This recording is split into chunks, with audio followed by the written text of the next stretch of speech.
Despite being Generation 8 Pokemon that are only a couple years old, I dare say there are few shiny Pokemon with as storied of a history as Sinistea and Poltegeist. I'd go even further to say that the hunt for these pieces of tableware is, in a way, the single most important key to our current understanding of the inner workings and mechanics of encountering in Sword and Shield. In this video, I hope to walk you through the story of this shiny hunt, the perseverance of those who were crazy enough to hunt it, and everything we know because of it. So first let's take a step back and look at what exactly these Pokemon are and what makes them so special. Poltegeist, the evolved form of Sinistea, is a Pokemon that was first revealed in September of 2019, 2 months before the release of Sword and Shield. With a very simple reveal and not much information given on it, they withheld the most interesting detail about this Pokemon, a little secret about it that would be well hidden until a few clever eyes took note of it when the game released in November. The secret is that there are 2 different forms of Sinistea and Poltegeist, indicated only by the stamps on their undersides, commonly referred to by the community as forgery and authentic forms, but officially referred to as phony and antique. I'll be using these terms throughout this video. The differences between these forms are purely aesthetic, and they're pretty subtle too. In order to even tell if a Sinistea is antique in battle, you have to wait for it to do a special idle animation where it spins around to see if it has its characteristic stamp or not. Aside from having different Pokédex entries and using different items to evolve, they're the same Pokemon, with a very trivial difference. But for shiny hunters, this triviality is more than enough. When you give shiny hunters the opportunity to search for not only a rare variant of a Pokemon, but a rare variant that can also be shiny, they will do anything and everything to find it, even if the odds are completely stacked against them. And that's the real mystique of the hunt for shiny antique Sinistea. In the base game of Sword and Shield at launch, there was only one place where you can encounter one, the Glimwood Tangle, where you have a 10% chance of encountering a phony, and a mere 1% chance of finding the elusive antique in the grass. There are also no overworld symbol encounter spawns in this area, so you can't just selectively encounter only the Sinistea either. You have to wade through the entire forest's worth of spawns, hoping not only for a Pokemon that spawns 1% of the time, but for a shiny 1% encounter. The odds of finding this shiny antique form are incredibly low because of this, with over 100,000 expected encounters, even if you're using the shiny charm that increases the base shiny odds. Many brave hunters began this hunt, knowing good and well that this could potentially be a phasing nightmare, and many braved phase after phase of non-target shinies searching for this elusive teacup. But a lucky few emerged victorious early on, and some even found this shiny antique tea while targeting a different shiny entirely. What? Now, before I get too deep into this, 1% spawns like this are nothing new in Pokemon, and shiny hunters have been going after crazy rare shinies like this for decades. But there's a catch to it with this antique Sinistea. Unlike most other 1% encounters, this was the only way you could find an antique Sinistea in the first place. Because it's not possible for an antique Sinistea to hatch from an egg. Every hatched Sinistea is phony. I can only think of one other unique form that shares this characteristic of only being available as a 1% spawn that can't be hatched. The exclamation mark and question mark unknown specifically within Generation 3, where these forms were first revealed in Fire Red and Leaf Green. However, the hunts for these things aren't nearly as popular as this antique Sinistea hunt became, because shiny hunting wasn't really a mainstream thing back when these games released in 2004. And only one generation later, we would get rooms where these punctuation mark unknown could be found 100% of the time, making the Fire Red and Leaf Green 1% hunt a very niche hunt that only the most hardcore of Gen 3 hunters have even considered doing. Antique Sinistea is different though.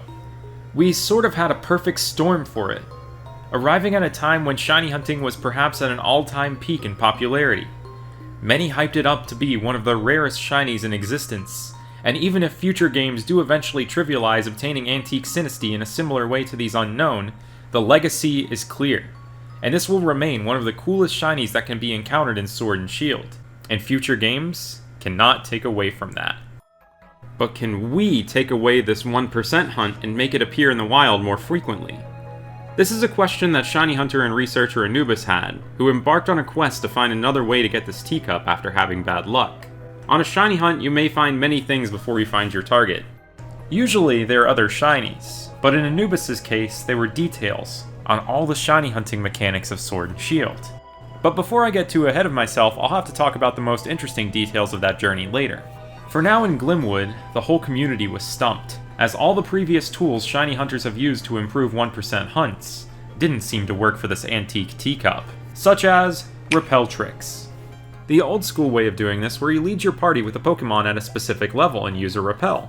These worked great in the old school games, but in most new games like Sword and Shield, these don't work quite as well, since all wild Pokemon have the exact same level ranges. We also don't have an ability like Static or Magnet Pull that can draw out ghost types like Sinistea. And there was a new mechanic in Sword and Shield that sounded pretty promising at first for this, the recommendation section of the Pokédex. It was known in early 2020 that this would give a boost to the encounter rate of whatever species of Pokemon are recommended, but the actual numerical value of this boost was unknown until late 2021 thanks to research from Anubis. I won't touch too much on this though, because unfortunately, if Sinistea is one of the Pokemon recommended, only the phony gets this spawn boost, which only worsens your chances of finding an antique Sinistea. It was looking like this 1% encounter rate was something that could not be improved upon whatsoever. But in September of 2020, after a video of a shiny Hatchrim in Pokemon Camp was posted by Suzuki Kenso, a new avenue to finding the Sinistea suddenly opened up to the curry connoisseur. Ura! Ura! It was an obscure fact in the early days of Sword and Shield that wild Pokemon could come to your camp sometimes after making curry, but most players would never see this happen, since they never appear if you're in the wild area or visiting one of the many designated NPC tents on the routes, the locations where most players would cook curry if they even attempted the minigame at all, and there were pretty steep requirements to making them appear too, requiring your entire team to possess high values and a new hidden stat, referred to as a Pokemon sociability. This is a stat that rises as you cook more curries, and most casual players likely never cooked enough curry to even see or reach the threshold for camp encounters to start appearing. Many crazy curry freaks did start to see this in the early days though, and took note of a curious thing happening with the encounters. There seemed to be a much higher rate of the lower percent spawns in the area through this, but how much it affected it was still unknown, and whether or not a shiny could even appear. Until in September, 10 months after the game's release, this shiny Hatchrim video was posted, lighting a spark of inspiration for many curry hunters, under the pot where they cook their curry. And despite the multiple minutes required to go through the minigame every time you cook a curry, not even guaranteeing a wild encounter every time you do it, many still sought out a shiny antique Sinistea on this journey, feeling like their odds were better than taking to the grass. And, to no surprise, a few people were even successful. It wouldn't be for another year before we knew the exact appearance rates of antique Sinistea this way, when Anubis provided us with the encounter tables for it. In both Sword and Shield, antique Sinestea's encounter rate is remarkably better through curry encounters, becoming even more common than phony Sinistea. However, these curry encounters were not for the faint of heart, always being the full odds 1 in 4096 for a shiny, and with the Sinistea still being far from guaranteed. Perhaps this Hatchrim video released a little too late to inspire too many people to hunt Sinistea through curry though, because 1 month later in October of 2020, the Crown Tundra DLC would release. And within the Crown Tundra, at the old cemetery, there was a new, better, bigger way to encounter this antique Sinistea.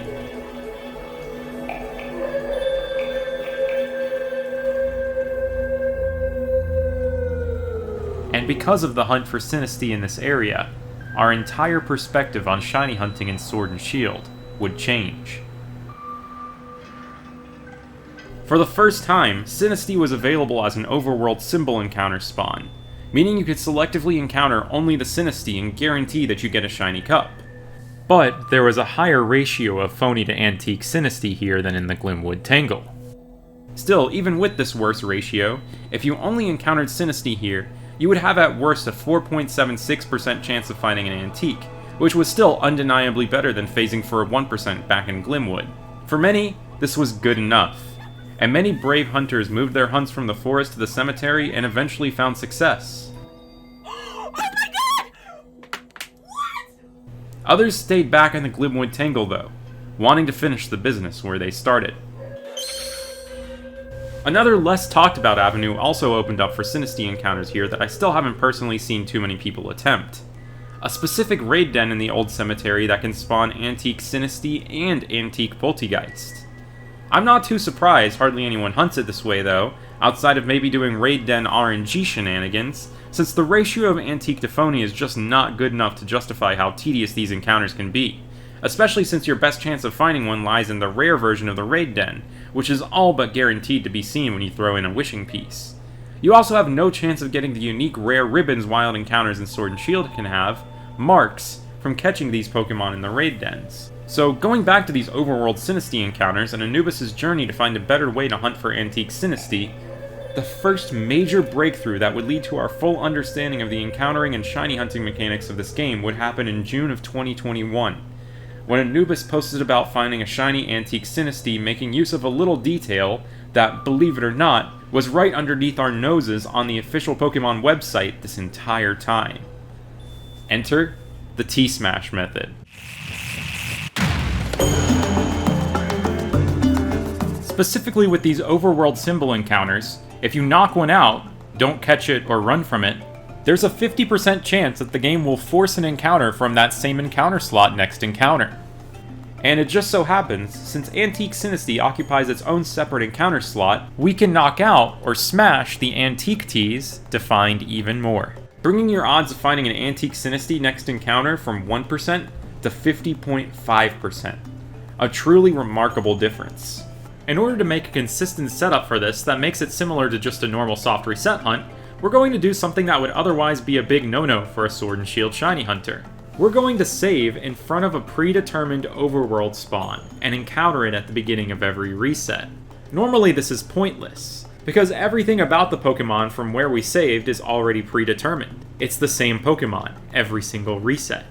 But since we're T-smashing, this works out in our favor if that wild spawn is predetermined to be an antique Sinistea, allowing us to fully reap the benefits of this T-smash bonus without having to constantly look for more 1% Sinistea to smash. So let's talk about setting it up real quick.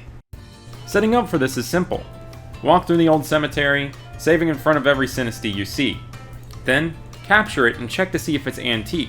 You can do this by checking to see if it's compatible with a cracked pot or chipped pot in your inventory.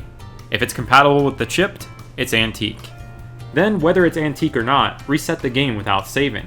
If it's not antique, go find another Sinistea and start over. But if it is, you have reached the starting point for every single T-Smash reset, where you'll knock this Sinistea out, check to see what spawns next, and rinse and repeat until a non-Sinistea appears, in which case you soft reset the game. Now there are a couple more things to be cautious about, like exclamation mark spawns. Anubis observed that these would cancel out the bonus from the T-Smash, so you'll want to use a REPEL beforehand so you don't get any of these at all. And all the Sinistea here carry the move Memento, so whatever Pokemon you use for the actual T-Smashing, make sure you have a move like Taunt that prevents it from using Memento, so you don't fail a shiny. The time efficiency of this method can also be improved even further. You have to wait about 7 seconds for the next Pokemon to spawn in after knocking out the first Sinistea, but there are some ways around that. If you have a Pokemon on the map despawned at the time you encounter Sinistea, the next Pokemon will immediately appear in that spot on the map after knocking out the first teacup and bypass that wait. There are certain spots where you can despawn a Pokemon in the old cemetery and save to set up a fast reset like this every time, but not every place where a Pokemon can be encountered here is like this. If your antique Sinistea appears in a less than ideal location, you can try and get an Audino to appear in a spot adjacent to it, and simply scare it away to despawn it at the start of every reset for this time save. A shiny hunter known as the Domination also saved time on this hunt by setting up a grass patch with 3 different antique Sinistea, allowing for 3 sets of T-Smashes per reset, and significantly reducing the time you spend resetting. But the discovery of this T-Smash method is not the end of the story here. While Anubis was doing this T-Smashing, the biggest mystery since day 1 of Sword and Shield in shiny hunting would be solved. The infamous knockout method. This T-Smash method is not to be confused for perhaps one of the most misconstrued and misunderstood mechanics in Sword and Shield. The knockout method for increasing your shiny odds. This 50% encounter bonus after knocking out a Pokemon utilized by T-Smash is not the knockout method designed to boost your odds of finding a shiny, but rather a game mechanic that was designed to go hand in hand with it to help players increase the number of Pokemon battled in the Pokédex. Data mined on day 1 in Sword and Shield, it was known that there was some sort of system in place to reward players who have a higher numbered battled of a species in the Pokédex with higher shiny odds for that species. But these bonus shiny rolls would not always be applied. It looks like it was strangely implemented in a way where you would only have a chance at getting these additional chances.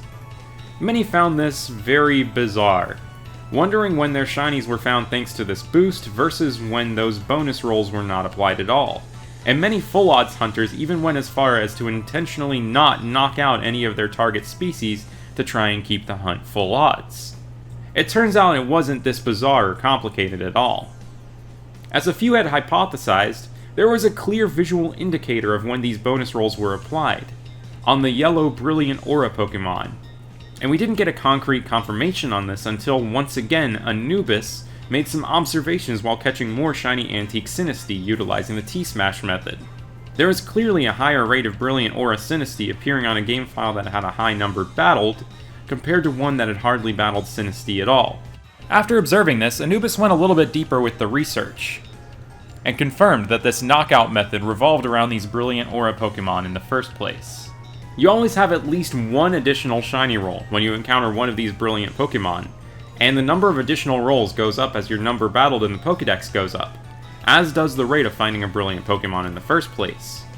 After years upon years of misinformation, people trying to submit bug reports to Game Freak, constant confirmation that this was something that was working as programmed, finally, everything started to fall in place and make a little sense. Sure, this knockout method's not the most effective shiny hunting method in the world for getting quick shinies, but there was finally clarity. And we would have never known this if it weren't for the research done to try and find the silly little teacup with a stamp. My name's Matt, but you can call me Absol, and now let's talk about my story with Antique Shiny Sinistea. So the timing on all of the research about the T-Smash method and everything couldn't have come at a more convenient time for me. I was in the middle of working on a Shield badge quest in the summer of 2021, and I couldn't decide on what the 8th target for that badge quest would be. Upon seeing all the research that Anubis put in for Sinistea, I knew I had to go for this cup. And it would very quickly become the longest hunt on that badge quest, despite me even singing the secret song to summon it. I'm a little teapot, short and stout. Here is my handle, here is my spout. I have a Maractus as a spout, it's pretty weird. And when I did eventually get lucky and find a shiny, I was also very unlucky.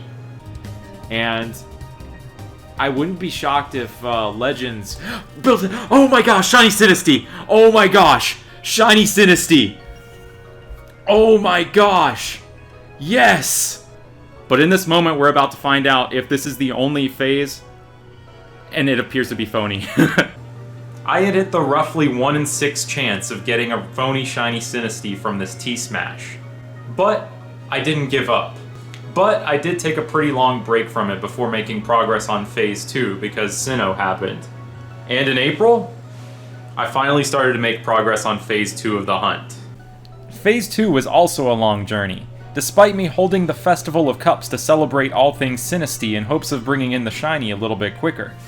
After a long journey of streaming this hunt, often learning forbidden knowledge and seeing pictures so cursed I will never unsee them ever again, I would phase on another shiny Sinistea, this one being too authentic to even appear in my Sword and Shield game. First of all, we have this card right here. There's like an Absol and a Salamence there.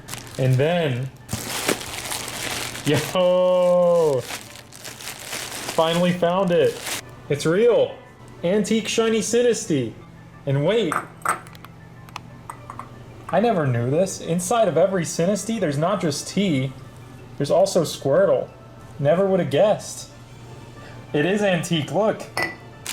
Oh, we got the non-shiny Sinistea. Inside of those, instead of a Squirtle, you get a Why Not.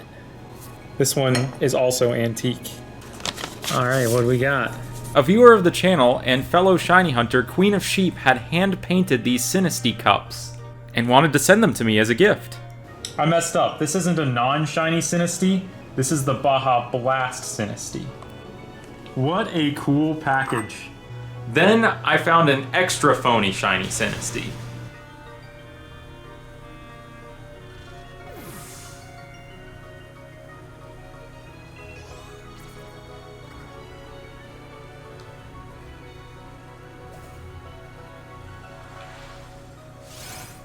No. I encountered a shiny and it's not the Sinistea. I really wasn't too upset over finding this Nidoran, because if I didn't accidentally encounter it, I would have never encountered it in the first place and just soft reset over it. I didn't let it deter me, and I started smashing T faster than anyone could ever possibly fathom. I upgraded to hunting on 3 games, and eventually, I prevailed. It was a normal Monday morning, June 6, 2022. After streaming so much of this Phase 3, I had decided to do a quick little morning session while I was sitting in my work meeting. But little did I know, my work would get interrupted with something crazy. I think we'll be alright.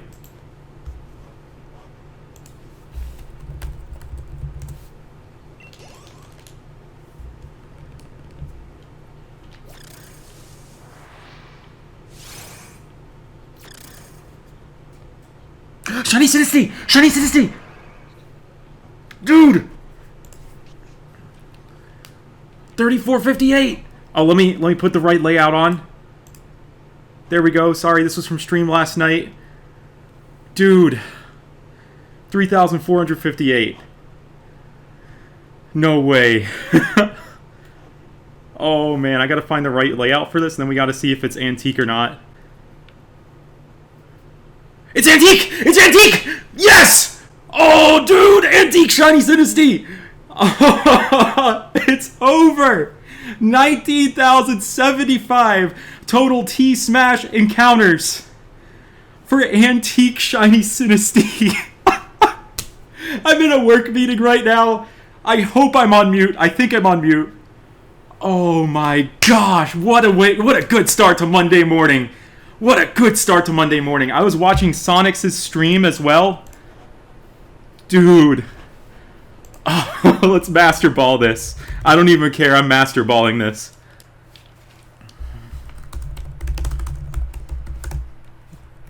Oh my gosh, dude. Yes. Oh, I don't even have nicknames on this file. Oh my gosh, dude. Let's see what nature it is. Sassy. Mark reveal in 3, 2, 1. No mark. But that's fine. It's a freaking shiny antique Sinistea. Normal cup. Shiny cup. Shiny antique cup. Dude, no way. Cheers. Cheers, man. Cheers. This is how happy I am. I'm gonna name it after Apple's newest invention, the iCup.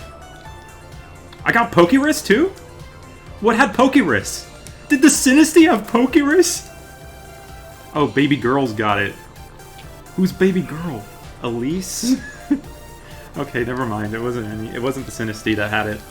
Let's go Dynamax this. I wanna see it's like I gotta see it big, you know? We have to see it large and in charge.